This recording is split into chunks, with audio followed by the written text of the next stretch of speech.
গত 2 দিন আগের যে ঘটনা ঘটলো 25-26 ফেব্রুয়ারি, যে ঘটনা ঘটলো বাংলাদেশের ইতিহাসে, এত বড় কলঙ্কজনক ঘটনা আর কখনো ঘটে নাই।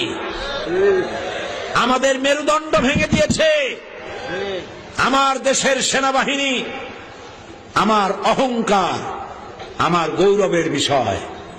স্বাধীনতার সার্বভৌমত্বের অতন্দ্র প্রহরী, স্বাধীনতা যুদ্ধে বিশাল অবদান সেনাবাহিনীর এবং দেশপ্রেমের প্রত্যেকটি প্রশ্নে উত্তীর্ণ সেনাবাহিনী বিদেশে যেখানে গেছে সেখান থেকে কুড়িয়ে এনেছে বাংলাদেশের জন্য ভাব মর্যাদা। আমার সেই সেনাবাহিনীর ব্রিগেডিয়ার, জেনারেল, কর্নেল, ক্যাপ্টেন, এত অফিসার মারা গেল।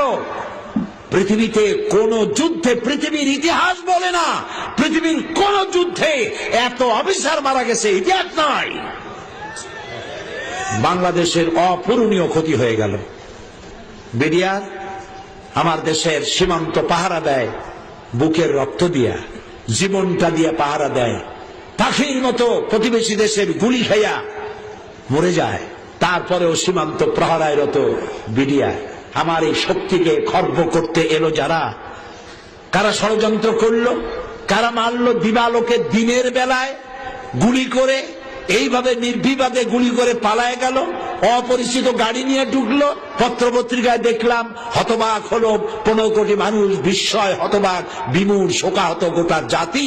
আজ কি জবাব দেওয়া যাবে ওই সব অফিসারদের স্ত্রীদের, যেসব অফিসারের স্ত্রীগুলি বিধবা হয়ে গেল? মাত্র 2 মাস 3 মাস আগে বিয়ে হয়েছে, সে বউটাও বিধবা হলো। বাংলাদেশের ইন্সপেক্টর জেনারেল অফ পুলিশ, তার মেয়ের বিয়ে হলো, সে অফিসারটা মারা গেল। মাত্র 2 মাস আগে বিয়ে হয়েছিল। 2 মাসের বিধবা মেয়েকে দেখে কি করে সে সামলাচ্ছে?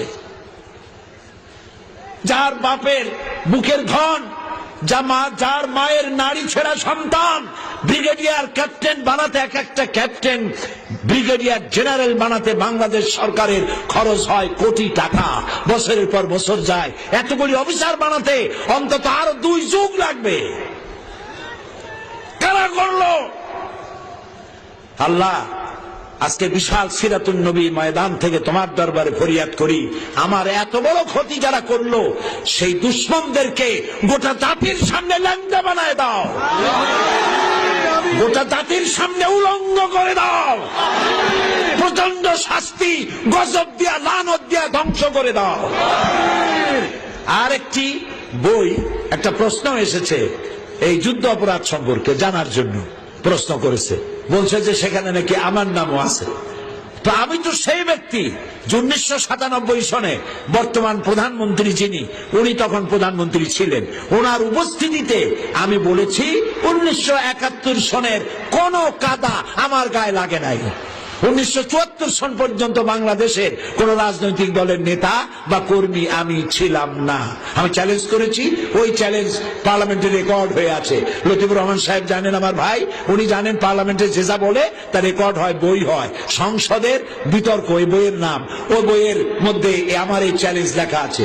আমি বলেছি যে ব্যক্তি আমাকে এই ধরনের গালি দিবে, আমাকে স্বাধীনতা বিরোধী হাবিজাবি বলবে, আমি তা প্রমাণ করতে না পারলে 10 কোটি টাকার মানহানি মামলা দায়ের করব। আমি জনকণ্ঠ পত্রিকা আমার বিরুদ্ধে ওই কথা লেখার পর আমি ওই পত্রিকার বিরুদ্ধে 10 কোটি টাকার মানহানি মামলা দায়ের করেছি, মামলা এখনো বিচারাধীন। এরপরে যুদ্ধাপরাধী বলা হয়েছে। ঢাকায় বসে কেউ যুদ্ধাপরাধী বললে তো হবে না, বলতে হবে আমার এলাকার মুক্তিযোদ্ধাদের, তারা আমারে দেখছে যে আমি কি করছি, ঠিক না? পিরোজপুরের মুক্তিযোদ্ধারা বই লিখেছে আমার ব্যাপারে, বইয়ের নাম একটি বই বলছি ও মিথ্যাচার ও সাইদি প্রসঙ্গ প্রেক্ষিত মুক্তিযুদ্ধ 1971, বাংলাদেশের পতাকা খচিত এ বইটি